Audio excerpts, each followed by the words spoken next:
operação da Polícia Federal em Barra do Garças, que prendeu um jovem de 23 anos. Ele colecionava vídeos pornográficos de crianças. A justiça converteu a prisão dele em preventiva e a polícia trabalha para identificar as crianças e entender se esse suspeito também produzia os conteúdos ou armazenava e distribuía. Eu vou conversar ao vivo com o doutor Mário Sérgio, delegado que está em Brasília e vai conversar através da internet com os nossos telespectadores do SBT Comunidade. Traz o doutor aqui para o telão. Doutor, bom dia para o senhor, muito obrigado por atender o nosso convite para essa entrevista importante. O senhor que está à frente desta investigação. Primeiro fato, doutor, assusta a idade deste suspeito preso, 23 anos apenas, doutor. Bom dia. Bom dia. Então, realmente, né, o perfil da pessoa que obtém e compartilha esse tipo de material ilícito, né, ele não existe, né, não existe perfil, né, não tem idade, mas chamou de fato bastante atenção. Se trata de uma pessoa jovem, né, que, segundo apontou as investigações, começou a compartilhar esse tipo de material, pelo menos em maio de 2020, né? Doutor, esse suspeito preso, alvo desta grande operação da Polícia Federal em Barra do Garças, ele com certeza já prestou depoimento, computadores e celulares foram apreendidos. A quantidade de materiais localizados nesses celulares deste suspeito chegou a assustar o senhor e os investigadores da PF? Sim, a quantidade e o próprio conteúdo, né? Se tratam de crianças que aparentemente ostentam idade inferior a 7 anos de idade, né? Se tratam de crianças, né? E realmente o material era bastante vasto, né? Mais de 100 vídeos. A perícia com certeza terá um trabalho bem árduo para identificar, né, todas essas crianças, né, que foram abusadas, se de fato os abusos ocorreram no Brasil. Isso que eu ia perguntar para o senhor, doutor. Existe a suspeita de que esse homem preso em Barra do Garças possa ter produzido também esses vídeos? Não é uma hipótese que a gente pode descartar, né? Mas aparentemente ele apenas consumia esse material e compartilhava para obter mais material, né?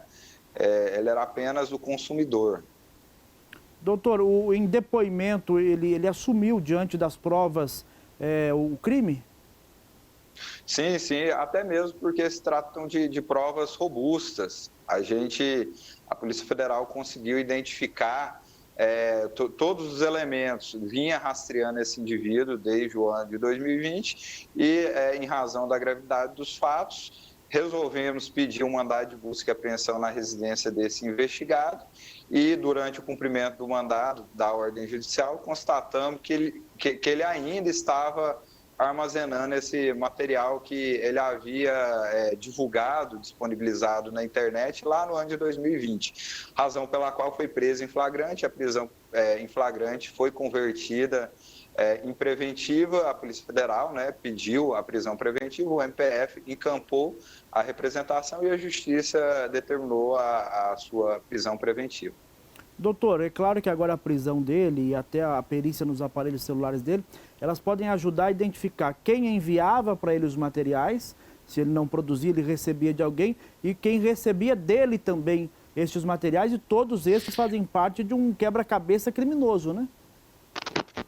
Com certeza, né? O crime de armazenar foi o que originou o flagrante dele, mas o que originou a ordem judicial de busca e apreensão foi o compartilhamento. Então, são dois crimes autônomos, né? E sendo constatado quem que tenha compartilhado, né, ele provavelmente não produziu esses vídeos, né? Então, alguém compartilhou esses vídeos com ele. Então, sendo descoberto quem que compartilhou esses vídeos, certamente também será responsabilizado criminalmente. E ainda possuindo esses vídeos que foram compartilhados, armazenando esses vídeos, certamente também será preso em flagrante. Doutor, a sociedade ela tem por hábito criar rótulos. E quando a gente fala em pedófilos ou distribuidor de pornografia infantil, enfim, a gente sempre associa algumas imagens, né, de idosos, E isso não é verdade, não existe um padrão para este tipo de criminoso, né, doutor? Exatamente. Conforme pontuado, né, esse tipo de criminoso não tem rosto, né? E é aí que eu já oriento, né, aos familiares para conversarem com as crianças, né, a respeito,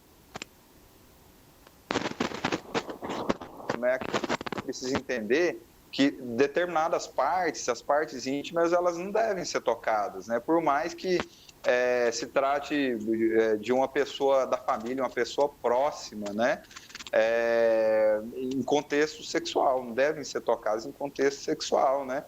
A criança, entendendo isso, certamente evitará o abuso, né? Porque ontem a Polícia Federal cumpriu o mandado, a ordem de busca e apreensão para reprimir o crime de compartilhamento de material ilícito. Mas a gente deve entender que antes do compartilhamento houve a produção. E com a produção, com certeza, né, os vídeos próprios retratam, né, crianças foram abusadas. E esse tipo de criminalidade é justamente o que a gente deve reprimir. E a prevenção, que é a melhor forma de reprimir esse tipo de criminalidade, ocorre no seio familiar, né? Conforme mencionado, não existe perfil de pedófilo, né? de compartilhador de material contendo pornografia infantil. Então, as famílias, elas devem estar atentas nos sinais que as crianças passam, né? Se a criança está um pouco ansiosa, a criança deve ser orientada, né? E como eu mencionei, né, como não tem identidade, não tem um perfil bem definido,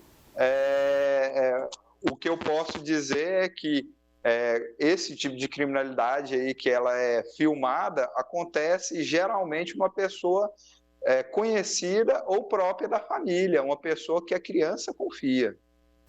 Doutor, duas perguntas para a gente encerrar. Eu sei que o senhor tem muito trabalho pela frente. Eu quero agradecer a gentileza em dedicar parte do seu tempo nesta quarta-feira para conversar com os nossos telespectadores. Primeira pergunta, qual a pena para este tipo de crime de armazenar e distribuir conteúdo pornográfico envolvendo crianças? E o que a pessoa deve fazer quando recebe em algum grupo no seu celular uma foto ou vídeo suspeito? A pena combinada, primeiro, se tratam de dois crimes. Um crime é o de compartilhar. A investigação policial começou em razão da prática desse delito.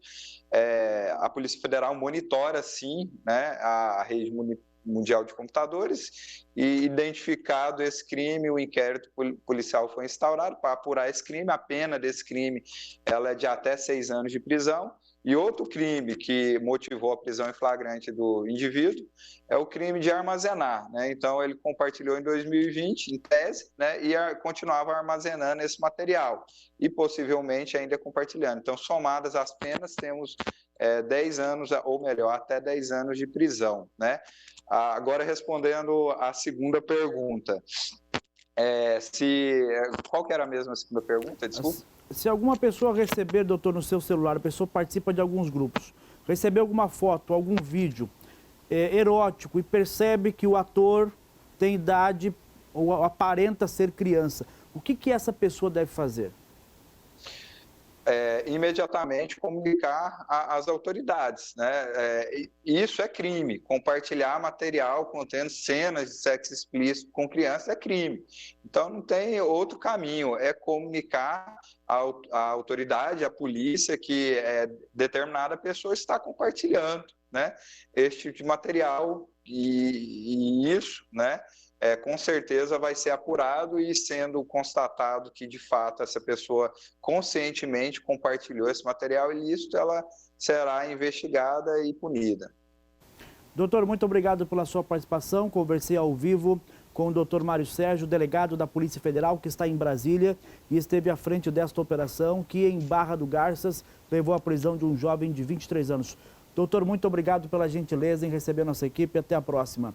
Eu sigo aqui com o SBT Comunidade, conversando um pouco mais com você sobre esse caso de Barra do Garças. Ele é assustador. Coloca as imagens da operação ontem. A operação foi deflagrada ontem. 23 anos o rapaz que foi preso. há mais de um ano monitorado pela Polícia Federal.